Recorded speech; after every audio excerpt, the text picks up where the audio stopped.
హైడ్రాపై కేంద్ర హోంశాఖ సహాయ మంత్రి బండి సంజయ్ సంచలన వ్యాఖ్యలు చేశారు.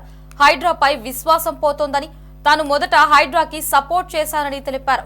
కాంగ్రెస్ ఇచ్చిన హామీలను నెరవేర్చకుండా హైడ్రాతో డైవర్ట్ చేస్తుందని కీలక వ్యాఖ్యలు చేశారు. హైడ్రాతో సామాన్యులను ఇబ్బంది పెడుతున్నారని ఫైర్ అయ్యారు. పెద్దలను కొట్టాలి, తప్పులేదు, కానీ పేదలను ఇబ్బంది పెట్టకూడదని హితవు పలికారు. పేదల ఇళ్లను కూలుస్తూ సామాన్యులను ఇబ్బందులకు పెడితే ఊరుకోమని బండి సంజయ్ హెచ్చరించారు. కాంగ్రెస్ పార్టీ ఇచ్చిన హామీ నెరవేర్చలే. ఇలా భరోసా, రైతు భరోసా మీద గాని, రుణమాఫీ మీద గాని, ఇవాళ బోనస్ విషయంలో గాని, ఇలా ఎక్కడ కూడా కాంగ్రెస్ పార్టీ 2,500 రూపాయలు మహిళలకు ఇస్తున్నారు, తుల బంగారం ఇస్తున్నారు, స్కూటీలు ఇస్తున్నారు, నోటిఫికేషన్ ఇస్తున్నారు, ఆసరా పెన్షన్స్ ఇస్తున్నారు, రేషన్ కార్డు ఇస్తున్నారు. ఇవి ఇవ్వకుండా ఈ అన్ని దృష్టి మళ్లించడానికి హైడ్రాన్ స్టార్ట్ చేశారు. హైడ్రా పెద్దోళ్ళని కొట్టడానికి మేము వ్యతిరేకం కానే కాదు, కానీ పేదలకు కొట్టే ముందు ఆలోచన. టీవీ చూస్తుంటే ఏడుస్తారు ఒక్కొక్కరు వచ్చి పేదలు. కిరాయికున్నోని కనీసం నోటీస్ ఇవ్వకుండా కిరాయికున్నోళ్ళను, కిరాయికి ఏం చెప్పనా, ఇక కిరాయికున్నోళ్ళు పర్మిషన్ ఉందా, ఇది హైడ్రాలు వస్తుందా, ఇది చెరువులు ఉన్నదా, ఇది నిషేధ ప్రాంతంలో కట్టినా కిరాయి తీసుకుంటాడా?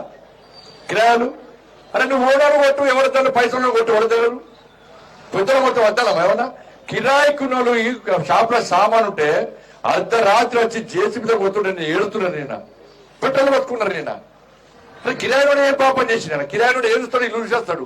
నువ్వు చెప్పవుతాడు ఖాళీ చేయమని చెప్పు, ఖాళీ చేస్తాడు. ఖాళీ చేసుకునే అవకాశమే. వాడు పొట్ట కూటి కోసం వ్యాపారం చేసుకుంటే అర్ధరాత్రి వచ్చి కిరాయిలను ఇలా జేసీబీతో కొడితే ఇదెక్కడ హైడ్రా? హైడ్రా మీద మంచి విశ్వాసం పోతుంది. ఇలా ప్రభుత్వం వ్యవహారం వల్ల మొన్నటి వరకు హైడ్రాకు సపోర్ట్ చేసే వాళ్ళు కూడా వ్యతిరేకించే పరిస్థితి ప్రభుత్వమే కొన్ని తీసుకునేది. వాళ్ళ నేను సపోర్ట్ చేసిన హైడ్రాక్, ఇప్పుడు సపోర్ట్ చేసిన హైడ్రాక్ నేను. కానీ పెద్దోళ్ళు కొట్టు, కిరాయికున్న పేదలను కొడితే వాడు ఎక్కడ చూడాలి? అరే ఇల్లు జాగాలు కొనేటప్పుడు, ఇల్లు కొనుకునేటప్పుడు ఏం చేస్తున్నా, రిజిస్ట్రేషన్ డాక్యుమెంట్స్ ఉన్నాయా? వాళ్ళకున్నాయి. లింక్ డాక్యుమెంట్స్ ఉన్నాయా? వాళ్ళకున్నాయి. మున్సిపల్ గ్రామ పంచాయతీ పర్మిషన్ ఉందా? వాళ్ళకుంది. ఓనర్షిప్ సర్టిఫికేట్ ఉందా? ఉంది. హౌస్ నంబర్ ఉందా? ఉంది. మీటర్ ఉందా?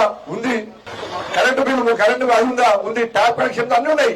బిల్లు కడుతున్నారు. ప్రభుత్వం తీసుకుంటున్నారు. పర్మిషన్ ఇచ్చిన ఏం చేయవు నువ్వు?